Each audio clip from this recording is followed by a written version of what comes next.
Are you struggling to conceive? You have options, and at Piedmont Reproductive Endocrinology Group, we'll make sure you have the guidance and support you need. PREG is known for individualized fertility care that's unique to every patient. We take the time to provide a reassuring and empowering experience because we believe that you deserve nothing less. Let us help you on your journey to parenthood. Visit us at pregonline.com to learn more. Get the guidance and support you need at Piedmont Reproductive Endocrinology Group. Lean on us. We are here for you. You matter. You are not alone. Are you feeling overwhelmed? Not sure where to turn? The National Suicide and Crisis Lifeline is there for you 24/7. Call or text 988 or chat at 988sc.org. Whether you're having an emergency or you know someone who needs support now, they can help you take the next step towards finding hope and healing. There is hope. 988sc.org.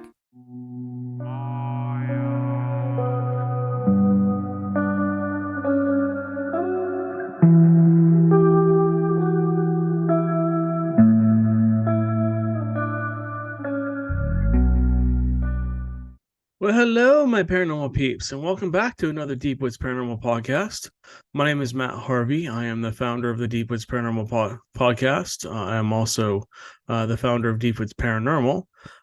So today on the show, we are going to answer a bunch of people's questions. We, from time to time, get questions, and essentially, I would imagine that if one person is asking it, multiple people have that same question. So thank you to everybody who has, we've been getting quite a few comments.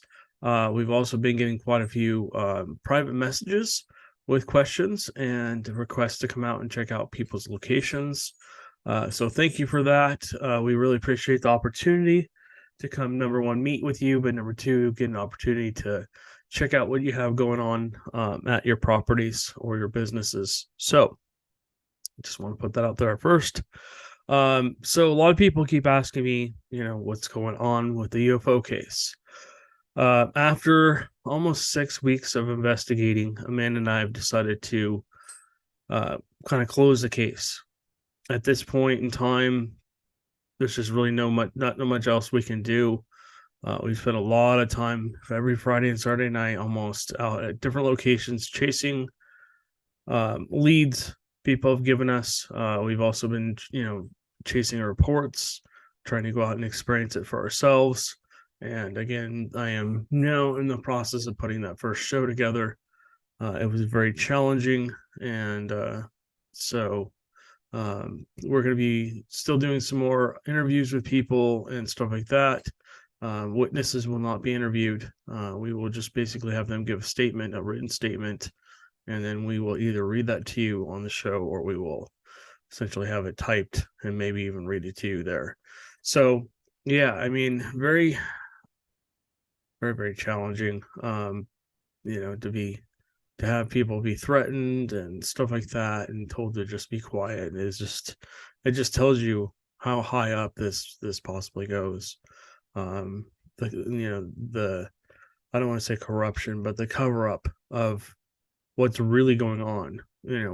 Is it actually aliens? Is it actually some species from another world that's coming in and doing crazy operations and experiments on cows?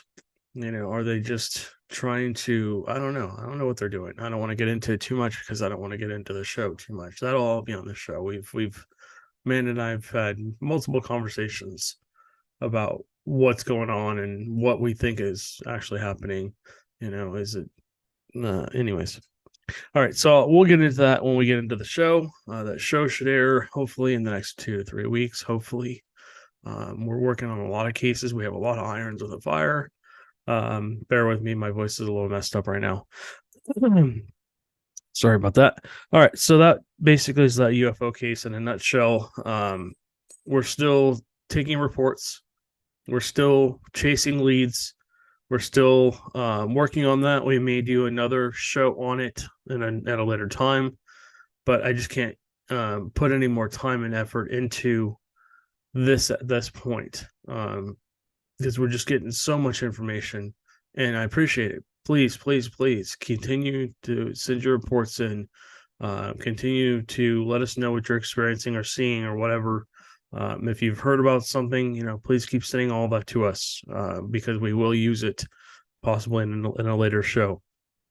I am trying to figure out how to get to the point where I can, get a show put together, shoot in one weekend, get it put together the next week, and get it out to you guys on YouTube and Rumble and maybe some other platforms in the future, within about a week's time. I'd like to have a show come out every week for you guys, so you can see our investigations. You can see we're not just podcasters, because we've been investigating the paranormal for 30 years. We started podcasting a couple of years ago, and so yeah, I mean, that's what's going on with that. In fact, Amanda and I were doing our 150th podcast the other day. We were working on it, so this is actually podcast 151. Doesn't really count towards 150, even though it's coming out at a different time. So the podcast 150 will be a very special podcast for us. We're going to go down memory lane and talk about some of our favorite cases and stuff like that. So I want to get on to your guys' questions and go from there. The first question: why do ghosts attack feet in the middle of the night while people are sleeping? Well, it's feet, hands. They pull sheets off sometimes. I mean, we've all seen that movie, that horror movie where somebody's sleeping in bed and they, their feet are hanging out, and you're like, oh no, something's going to happen. They're going to get pulled out of bed, or something's going to touch their foot, or just, yeah, that to me is pretty personal. Never had my foot touched, but I've had my hands touched before. And so I always wrap I keep my feet under the covers, but I always keep my hands also wrapped when I sleep most of the time. Even if it's hot, I'll find something to put over my hands so they don't touch me. And, because I get visitors in the middle of the night, mainly, and I'll talk about that in just a second. Mainly little kids. Gee, I wonder where they came from. But anyways, they're not they're not malevolent. They're not trying to hurt me. They're curious. They're coming in to see what's going on, especially when I start talking in the middle of the night to a client about ghosts and Bigfoots and stuff like that. So anyways, why do ghosts attack people in the middle of the night? I don't really think it's necessarily normally attacks. The videos you see where people are being pulled out of bed, or having their hands or their feet or other portions of their body touched, I would imagine is real. Those are like isolated cases, let's put it that way. That might be more on the negative or demonic side of things, maybe poltergeist activity. And that's something attempting to keep people awake, to keep them scared at night. Demonic activity will focus in on like one person. Usually it picks one person and then starts to try and sleep deprive them. And I know because I've went through it. We'll try and mess with their sleep. In fact, I get my sleep messed with all the time. I'm constantly fighting these things. Way different situation for me now because I know what's going on. I know how to deal with it. But they know they're not allowed to mess with me, but they still try.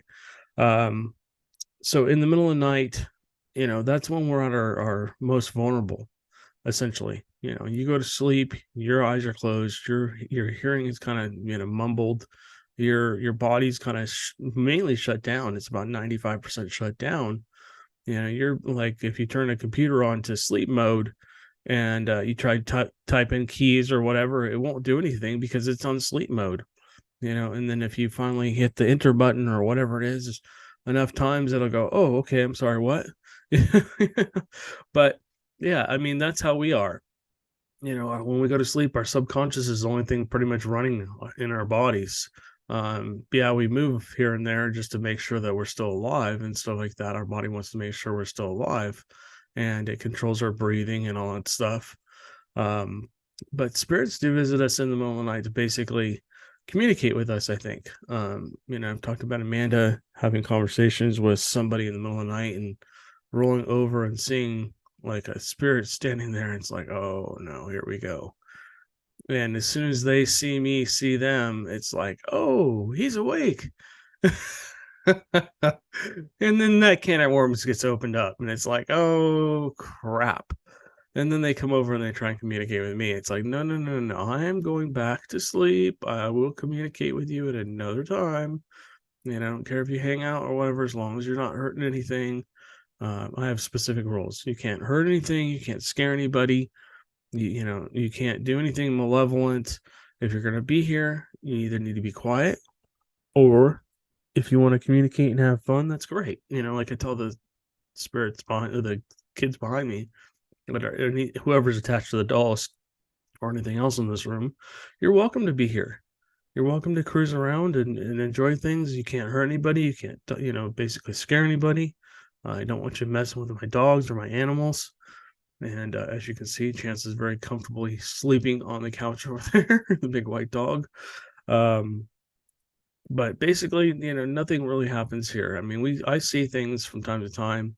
When I start doing this podcast, as you can see in the door, it's the daytime. Sometimes you'll see a shadow peer around the corner, and I just contributed that to be a little kid, showing himself. Last night, I was having a conversation 2:30 in the morning, and sitting on the bed looking into the bathroom, and a shadow head pops around the corner, looks at me, realizes I saw it, and ducks back. And it's like, oh, okay. And that the activity picks up here whenever we're going to get a case. When I start seeing activity going on in the house, things start to move on their own, or things, I start seeing shadow people, or I see apparitions or whatever. I go, okay, when's the next case coming in, and what's it going to be? And that sometimes it's Bigfoot too. Sometimes it's Bigfoot or UFO cases or whatever. Our house is pretty mellow. There isn't a lot of activity happening here. Most of the time it's dormant. I do have a camera just above me, facing down, covering this whole room and into the hallway. And it's motion activated. So it knows I'm here right now. It's already sent me a couple alerts. But if I were to stand up and walk out of the office, it would trigger. And it triggers for animals, it triggers for people, and triggers for other things. It also picks up, it picks up noises. So essentially, this room is covered for paranormal activity. One of these days, I might try and live stream that and let people watch. I got to get these dolls. Oops, keep going the wrong way. These dolls here put somewhere. I have to put them in a place where they're going to be comfortable. There's just too much crap back on that table. What you can't see is down below me, or behind me, is there's a stack of gear, cameras and ghost hunting gear, Bigfoot hunting gear, and all that stuff stacked up behind me.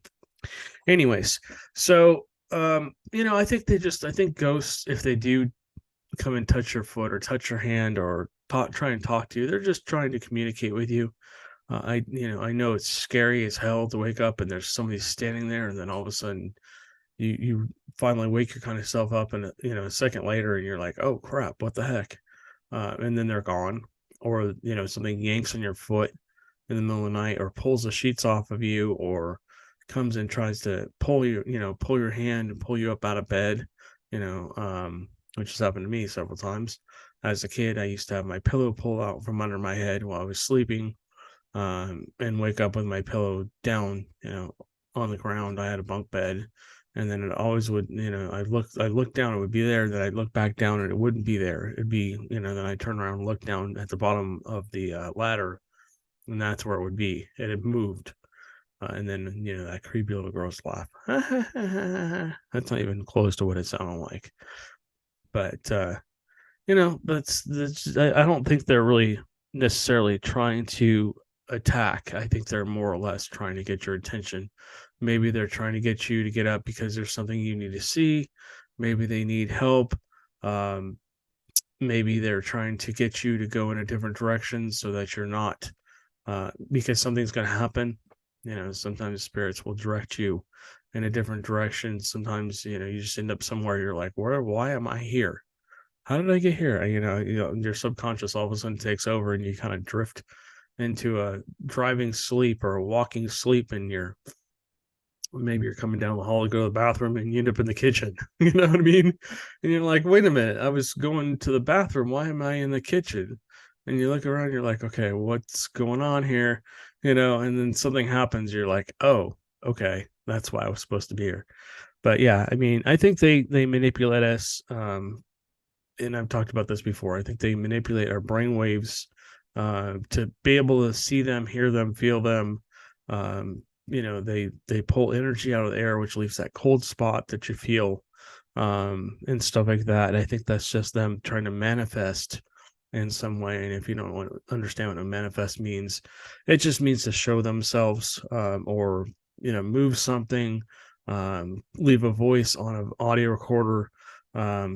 Maybe you actually hear it, which is called a disembodied voice, or maybe you get a video of something moving, or you just see something moving. That's just all manifestation. Okay. So why do ghosts attach themselves to items? And she put doll ? And she's talking about, I can't even point to them. These guys back here and other items on that table. I think that spirits sometimes, let's talk about humans for a second. Humans are very attached to different things. It might be your car, like I had Little Red for a long time.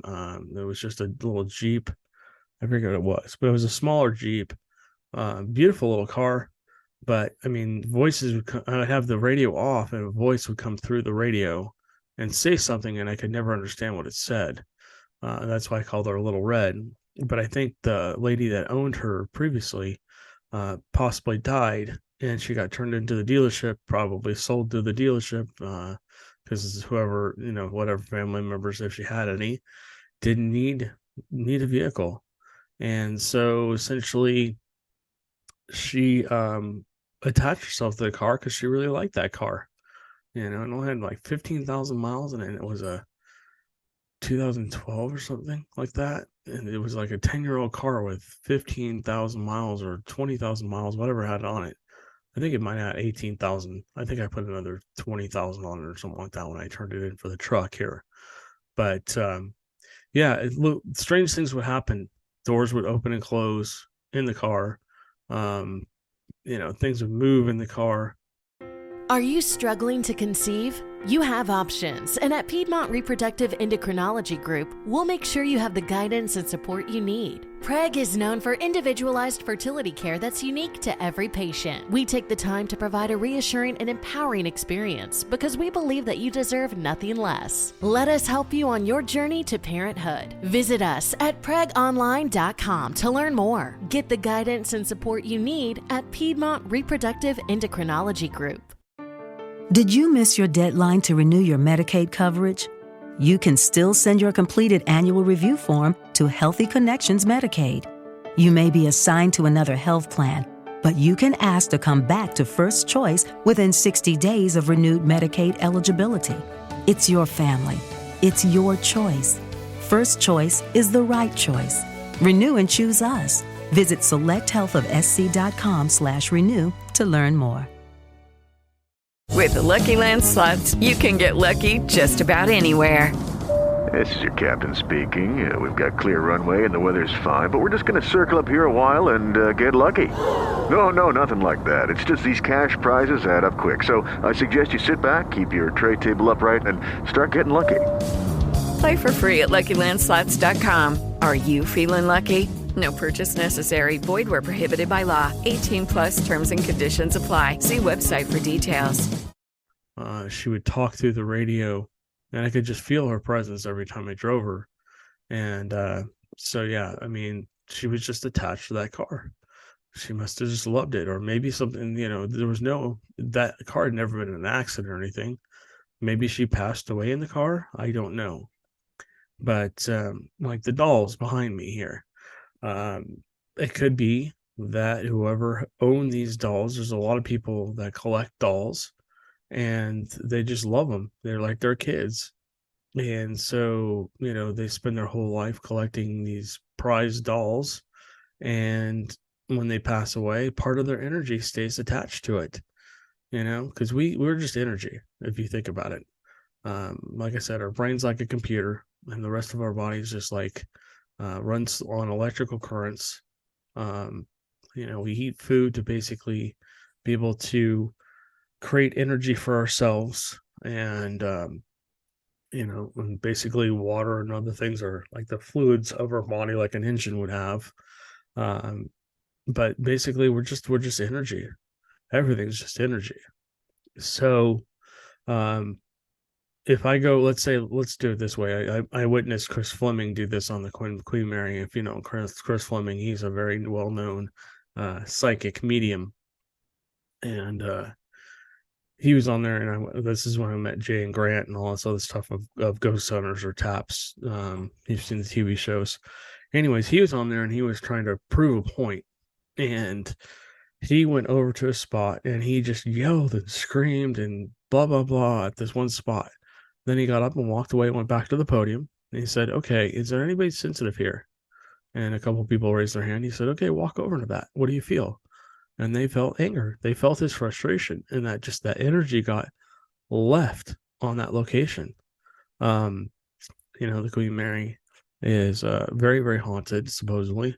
I've witnessed many things on that ship. I've investigated that ship, I don't know how many times, 100 times maybe. I've been all over that ship, up and down through the exterior and the lower parts of the ship and stuff like that. And we've had a lot of cool experiences on that ship. So, I think that over time, we had a client where she called me and she didn't really have a case, but she was just really concerned because she had just walked down the hallway, and I guess she was doing laundry or whatever she was doing. She came down and sat down in a chair, and she looked back up and she saw herself walk down the hallway. And she's like, "I'm alive. I know I'm alive. My husband's sitting right here. He can tell you I'm alive." But I just saw myself walk down the hallway. And then I told her, "Don't worry about it. It's just residual. It's just an implant of energy on that location." She's lived in the house for 30 some odd years, and she goes up and down the hallway all the time. It's just an imprint on history. It's just a rerun like on TV. And that's sometimes what you get with these things too. Some of these spirits or just energies implanted on objects, be it a house, be it an item, be it a car, be it a whatever, land.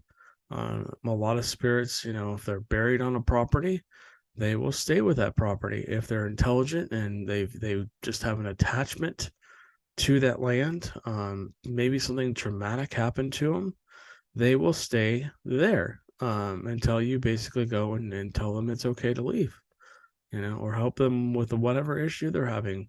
And sometimes that takes a lot of work. You have to go in there and you have to do EVP sessions or spirit box sessions. Any way you can communicate with them, use K2s, whatever device you're using, to try and figure out what's going on and how you can help them. And then they can be at peace and then they can move on.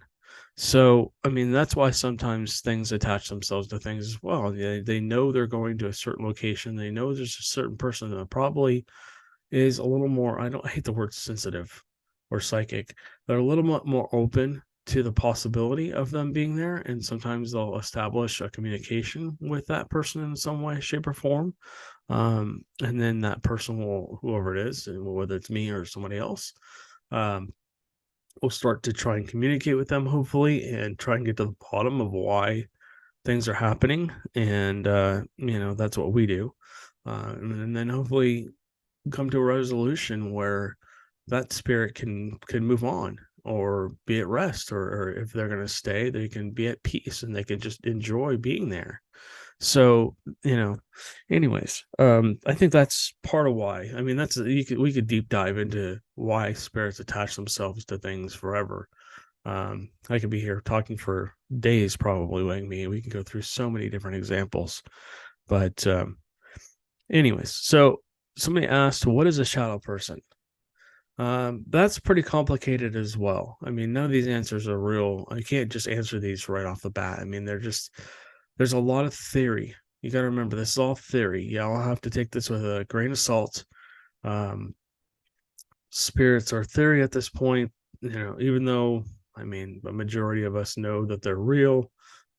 We've experienced something that we can say that could be anything else but a ghost. Basically, I just think that a shadow person, in theory, could be a lot of things. It could be a ghost that can't seem to manifest itself completely, show itself like a normal, to look like us. Maybe they don't have enough energy. Maybe they don't know how to do it. I've always been told by other mediums and other stuff that spirits have to learn. Once you've left this realm and you've gone to whatever's next, if you decide to come back or you decide to stay, you have to learn how to do things again. It's like becoming a baby and having to learn. And as you get older, the older the spirit is, the more intelligent they seem to get. The more aware of the situations they seem to get, and the more they can communicate with you. So the older spirits seem to be more able to communicate with us, if you will.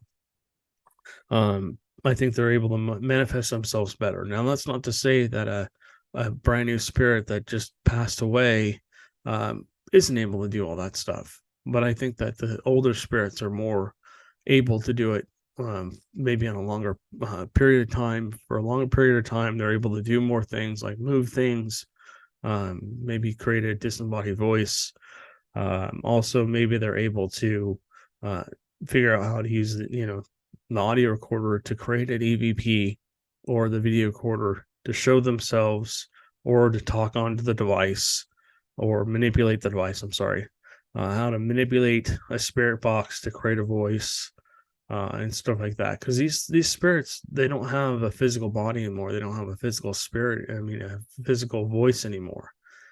So for them to create that, they have to figure out how to manipulate the sounds in the air, if you will, the sounds the devices are making, which isn't very much. Digital audio recorders don't make a lot of noise. A lot of people say that the old tape recorders were the best way to record EVPs because they could use that clinking and clanking you hear from the tapes going around, and the little mechanisms inside of the recorder to manipulate that audio and create a voice. I don't know if that's true or not, but it kind of does make sense. This day and age, these digital voice recorders don't make very much noise at all. Either do the video cameras are much quieter. They're also much smaller. And so it's probably a little bit more difficult for them to figure out how to manipulate these things. Now, I could be wrong about that, but I'm just saying. Anyways, a shadow person, there's a lot of theories. Could they be an interdimensional being? Could they be a time traveler?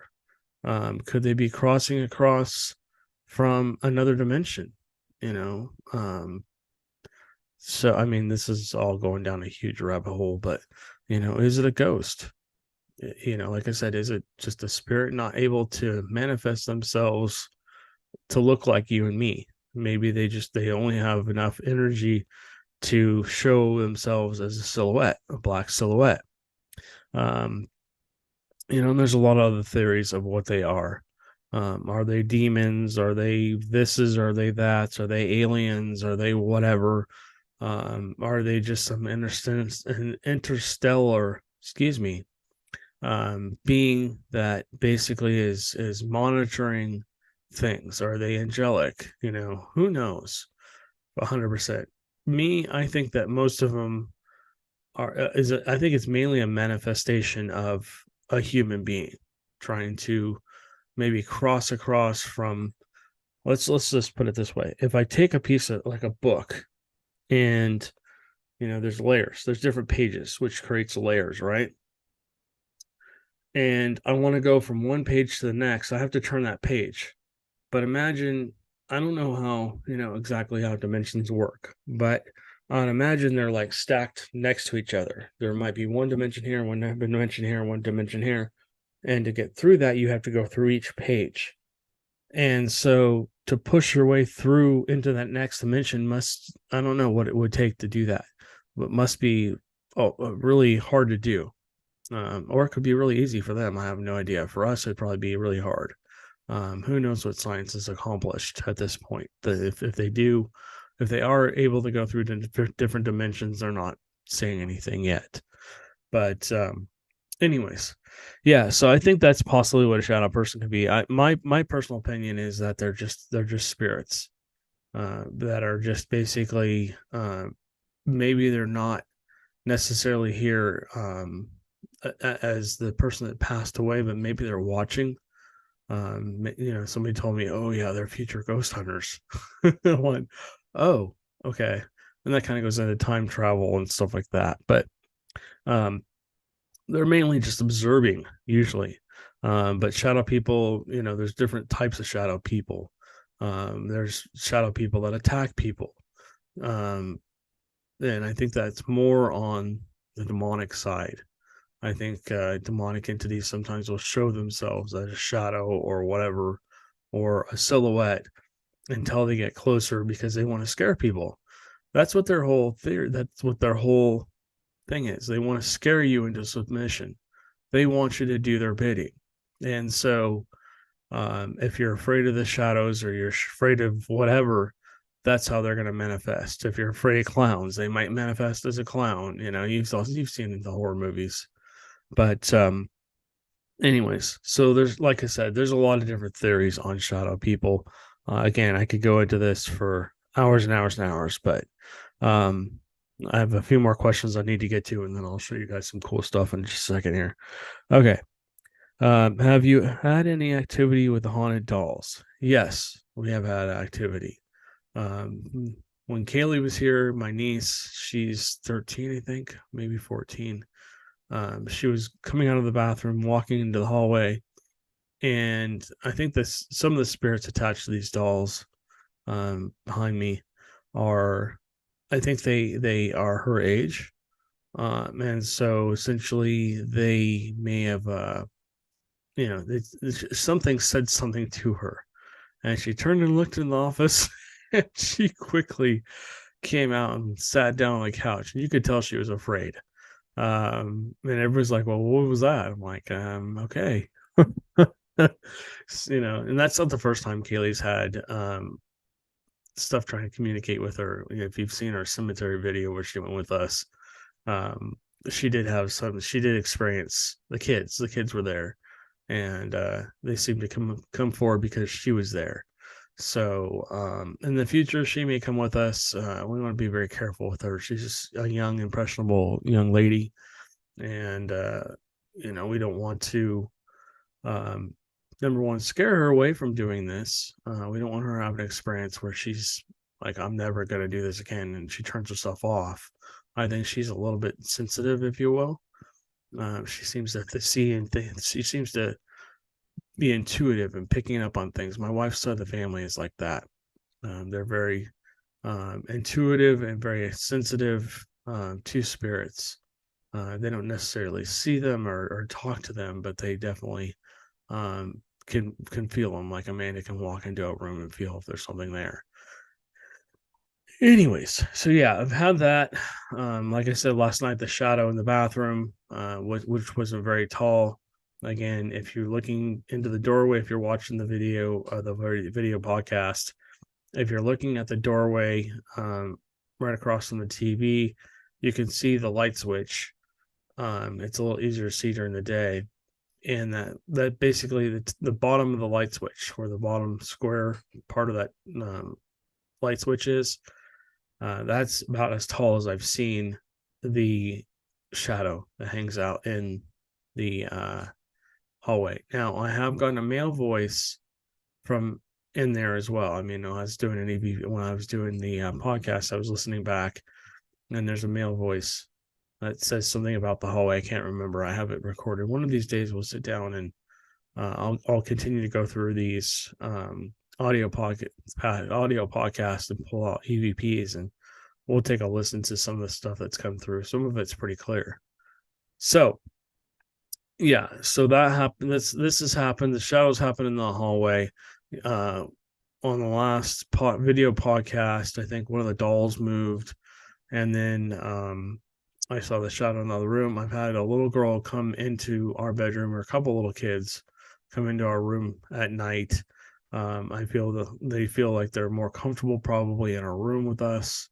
And With Lucky Land Slots, you can get lucky just about anywhere. Dearly beloved, we are gathered here today to... Has anyone seen the bride and groom? Sorry, we're here. We were getting lucky in the limo and we lost track of time. No, Lucky Land Casino, with cash prizes that add up quicker than a guest registry. In that case, I pronounce you lucky. Play for free at LuckyLandSlots.com. Daily bonuses are waiting. No purchase necessary. Void where prohibited by law. 18+. Terms and conditions apply. See website for details. Lucky Land Casino, asking people, what's the weirdest place you've gotten lucky? Lucky? In line at the deli, I guess? Aha, in my dentist's office.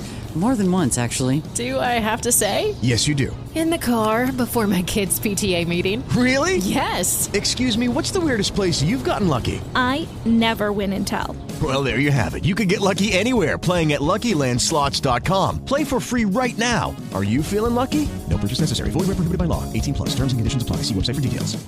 With the Lucky Land Slots, you can get lucky just about anywhere.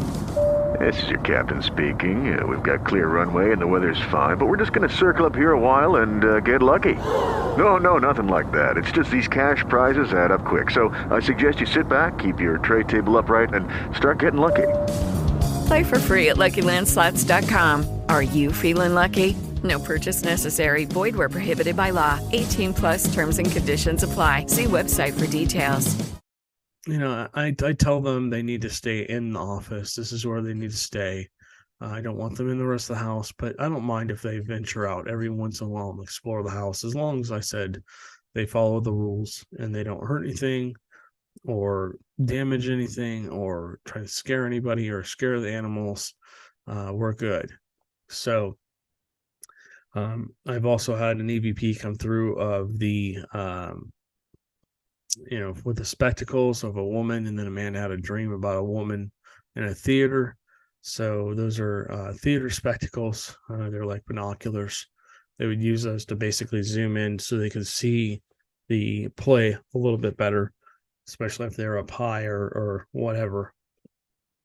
But I don't know if she's still attached to that, or if she just basically, that was her goodbye or whatever. But anyways, there's a lot of things attached to these dolls and other things back here, like this dragon on my right here. Basically, we got that from an estate sale. A gentleman had passed away, and we think that maybe he's attached to that.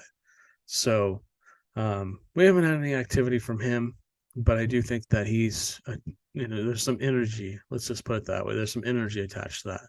This Raggedy Ann doll, if you're looking at it, we were in a house where we were in the Pile house, OP Pile house, and we went up to the room where the kids had died of disease, and they were between 4 and 8 or something like that, or 4 and 10. I could be wrong. Feel free to comment down below if you know.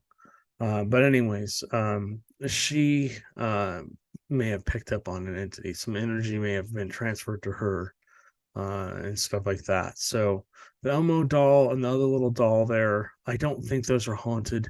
Those are more props at this point. If you push on their stomachs, they will talk. And the whole theory behind them is if we go into a location where there are kids of the age that would be interested in toys, we could take those and ask them to push on the stomach or make them talk. And so that might document some activity. But like I said, a lot of these dolls here seem to have some kind of energy to them. I've picked them up from all different places. I've picked up, I think, 8 of them now. At some point in time, as long as I'm sure that they're okay and they won't hurt anybody or do anything, they may find other homes. But until then, basically they're going to stay here, and we're going to continue to monitor them.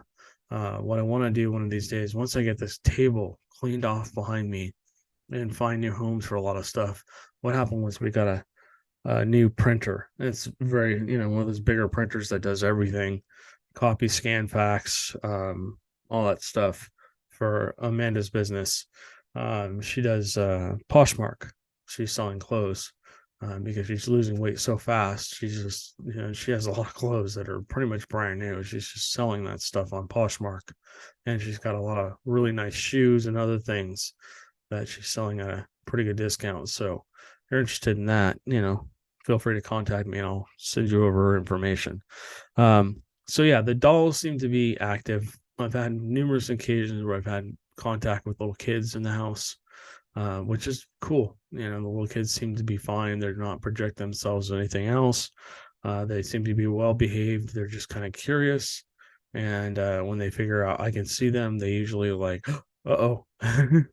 And sometimes, I've had a conversation. I've asked them, can I help you? Do you need anything? And then they just kind of turn and walk away. So, anyways, what are we currently working on? We have 2 Bigfoot cases, actually 3.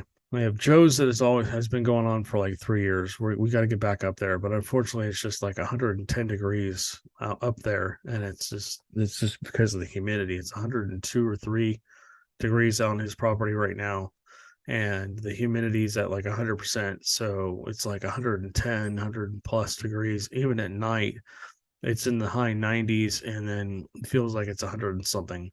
So, I don't mind going out there and sweating my butt off. But there's not a lot of activity usually during the day or in the night in the summer out there. We get some sparse tree knocks, but they don't really act, they're not really active at this point. They'll be more active probably August, September-ish, when they come into what I believe is their mating season. If you have Bigfoots on your property, or you go to places where there's activity and you're actively investigating Bigfoots, August through November seems to be the breeding time.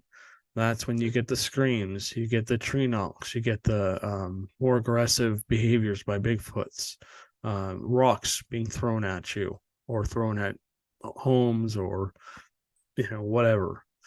Trailers getting rocked, all kinds of stuff like that. It seems to happen between August and November, and then from end of November through February and March, it kind of dies down, and then March through about this time, it gets active again, and then during the summer, it seems to be really late in the night when they come out. 3-4 o'clock in the morning, and they're usually on active for 4 or 5 hours. Usually by 7, 8, 9, not 3 or 4 hours, a couple hours. Usually by 7, 8, 9 o'clock in the morning, you don't hear from them again. You don't hear anything. Not to say they aren't out. They could still be out, but they're extremely quiet, and they don't want to be known. They're just doing their thing, and it's really hard to communicate with them. So we're still working in the Sam Houston National Forest with David, trying to wrap up that show as well. That'll be show number 2. And then we're working on a 3rd show with a client that has Bigfoots on his property. He has possible UFO activity, and then he has ghosts. And we're going real slow on this case. We will be documenting it more as we go.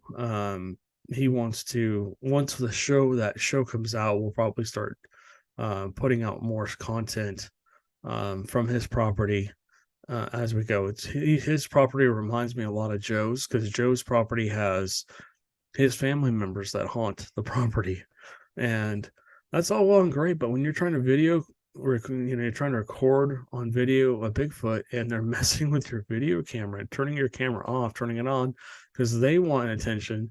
It makes it a little difficult. They're lighting up the K2. We have to bring K2s to Joe's at all times, because I forget his name. His uncle is very active and really likes it when we're up there, and he's very friendly, but he communicates with us. He likes to manipulate our gear. He drains our batteries.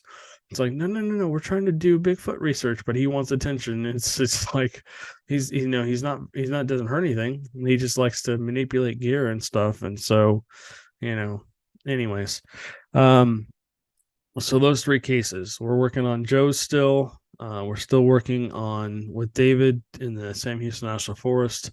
We're trying to go into places where people don't normally go. We're trying to get a little more isolated. But again, it is so hot out right now. It's extremely hard to, be out there for more than a couple hours at a time, because you're getting dehydrated and all this other stuff's going on. It's just so hot, and it just makes you not want to do anything. Also, the camera gear can't handle 110-degree heat. It overheats. The batteries drain, that messes with the electronics inside the devices, the video cameras and stuff like that. So I have not figured out how to keep the cameras a little cooler at this point.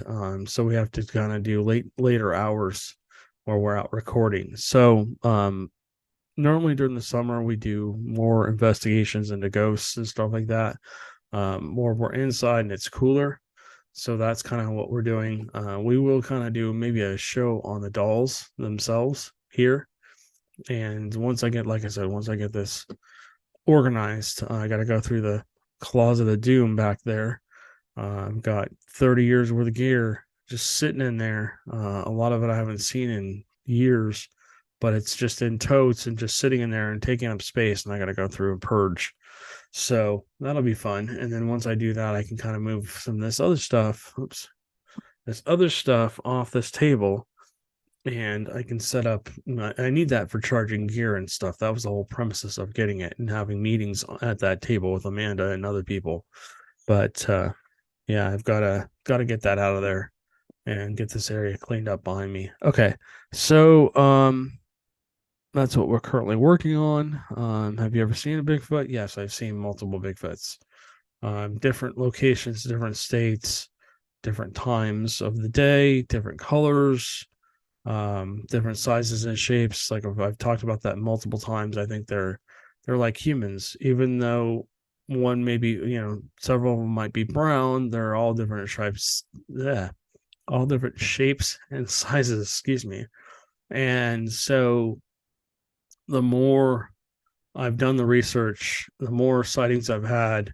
I've been actually pretty lucky. I've walked into places where they're actively doing their thing, and so I've been lucky enough to experience a lot of that.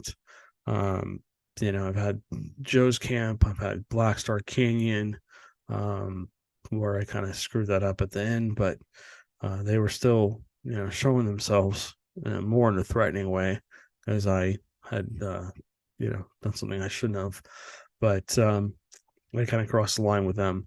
And then just other locations, I've had several encounters at several other locations too, but like I said, I've been lucky enough to be at the right place at the right time.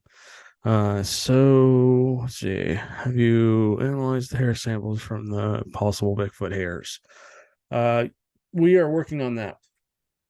I kind of showed you guys this last time, this digital microscope we just got. I am in the process of charging it up. So you can see, you put the hairs under here, and then essentially this microscope will, you can change the angle of it. It can plug into the computer, so I can actually visually see what I'm looking at.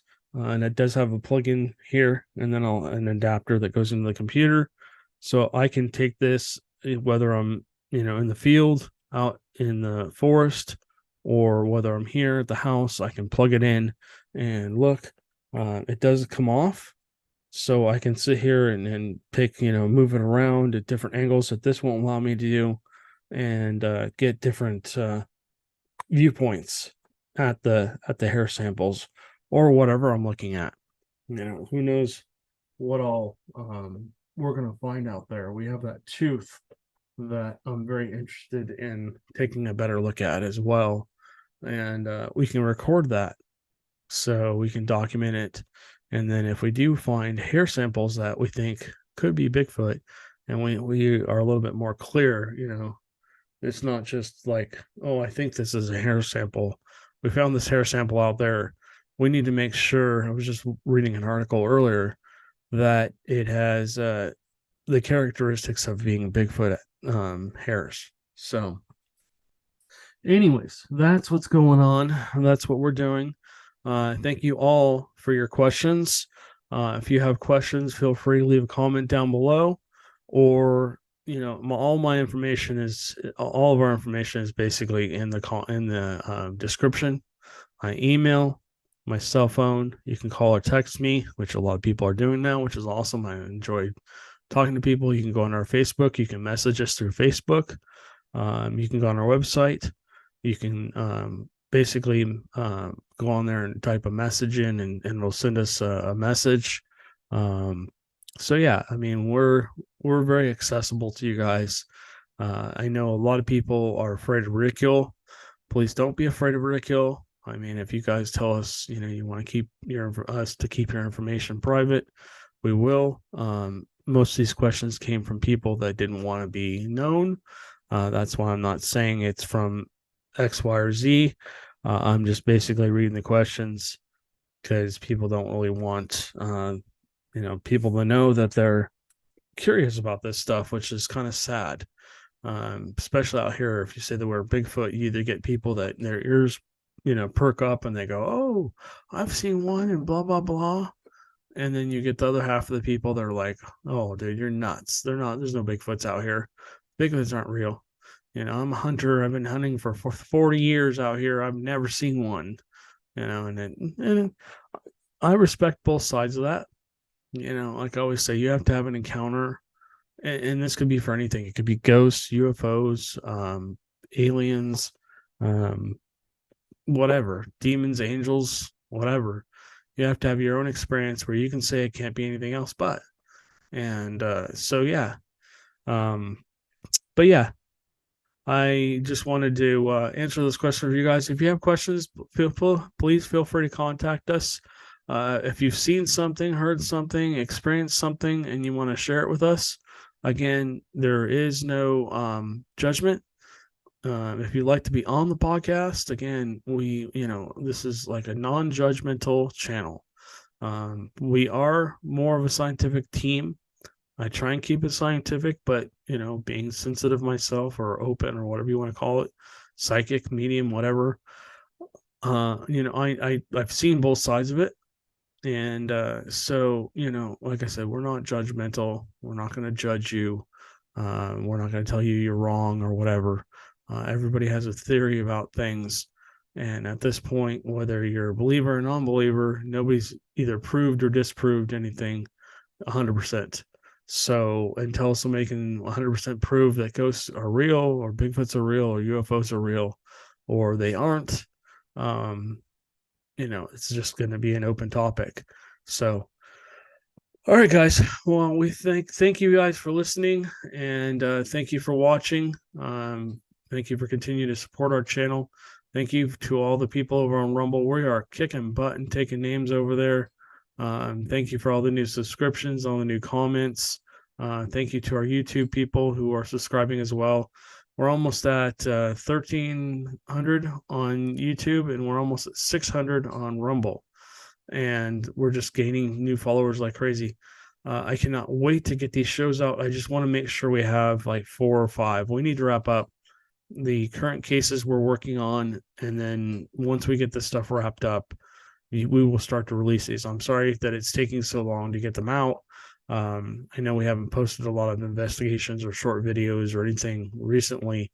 I need to start shooting some shorts at these locations so you guys can see what we're doing and get a little, just a little taste of what's to come. But yeah, so we're just actively investigating. We have, like I said, a lot of irons in the fire. We have probably about 7 or 8 people that want us to work with them on different types of cases, from ghosts to UFOs to Bigfoots to other things. I am working on putting that I don't know what you want to call it, a forum or something where sensitive people can come on and communicate with each other and stuff like that. I'm just not exactly sure how I'm going to do that. My normal day job, which I transport railroad crew around, that's changing too. So I don't know what's going to happen with that in the next couple of weeks. Whoa, what was that?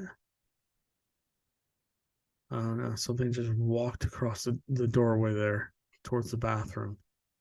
And it was white. It wasn't black. That was weird. Okay, so watch back for that. Anyways, I'm just telling myself to watch back for that. Maybe I can see it. All right, guys. Well, you guys have a good one. I appreciate you. And we will catch you on the next one.